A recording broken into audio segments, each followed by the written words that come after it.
Hey guys, welcome back to another video, and today I'm going to go on a little bike ride because it's 70 degrees and it's not raining and it's almost perfect except that it's kind of windy. Hopefully my dead cat over here will muffle down some of that wind. And then today, this video, I want to talk to you about taking risks. Yeah. Like a vandal, how you not fucking with cash? God give you what you can handle, give you what you can handle. Looks like I figured out where all the N95 masks went to. AD's got the angels, BB's got the angels. I'm breaking. I'm biking slow mo. Maybe the four will excite in the smoke. I'm cold when the temperatures dip below 70. How can I be bird around LA coast? So I just left my favorite cafe. It was pretty good as usual. Pretty weird seeing everybody with a mask on. I almost feel like if I'm in China, I'd wear one myself, but it'd probably get pretty sweaty on this ride. So let's continue. Coast. The diamonds is plural, the Tiffany brooch. On my lapel at the table, I'm giving a toast. The first wedding that I've been in my 20s. Thinking maybe someone is not something to own. Maybe the government got nothing to thinking. Maybe the feeling just comes and it goes. Think I want me a little one, I look like my clone. Me and my baby can do on our own. I landed a trick on my impossible. Alright, well I just got out of the shower and that ride was a lot longer than I anticipated. But again, it was a beautiful day, so I think I burned like 1,800 calories or something like that.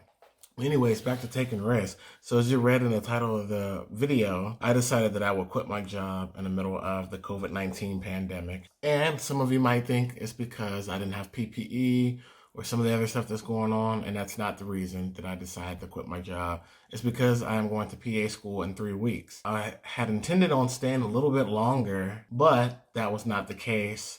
There were some new HR policies not allowing me to take paid time off, and I feel like this time is crucial before I transition to being a full-time student. Now that I'm in my 30s, I'm starting to realize an important part of my life. One is knowing when to stop is just as important as knowing when to start. So a lot of the times when I was in the military and I was younger, I put a lot of wear and tear unnecessary on my body. You know, in the military, there's this term, mind over matter. But there's also the aspect of your body. I've put my body through the ringer. There have been so many sleepless nights, staying up 30 hours sometimes, if not longer.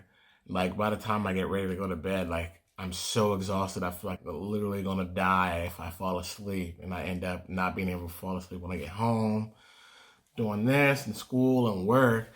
And lately with all of the COVID-19 things, it's been a weird dynamic because during the social distancing whole ordeal, you have a part of you that's going in like snail mode because our lives are dramatically impacted by all of this. But then on the other side, I'm a PA student, well, about to be a PA student in a couple weeks, and that is rapidly approaching. This was supposed to be the time that I was hanging out with my family, vacation, and just taking some time to decompress. So I was trying to hold on to the job because I was really nervous and anxious about how I was going to pay for certain things.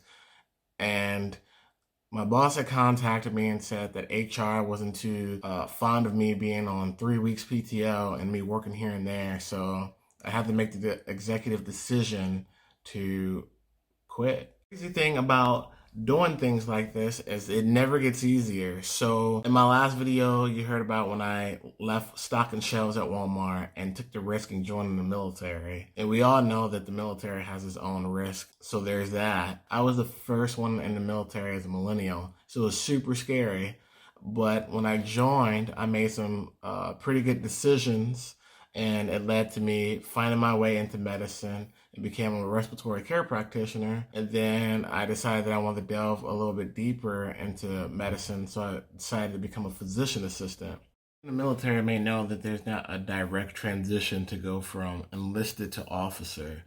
and a lot of the enlisted community don't have degrees in order to perform their job. So there was this dilemma where a lot of the people in my class already had degrees, because I joined in 2008 and that was the last recession. So there was so many of my colleagues who already had bachelor's degrees, and then there I was with a 1.6 GPA and just a bunch of credits all over the place. So trying to get into some of those direct transition programs from enlisted to officer wasn't as streamlined as I would hoped it to be, and I had this burning desire to become a physician assistant, and I figured that I'd attempt to do it on my own. So in 2018, I left the Navy. I moved to Houston, Texas. Don't know anybody in Texas. Didn't have a job or anything lined up, and those checks that were guaranteed on the 1st and the 15th were rapidly about to come to a halt.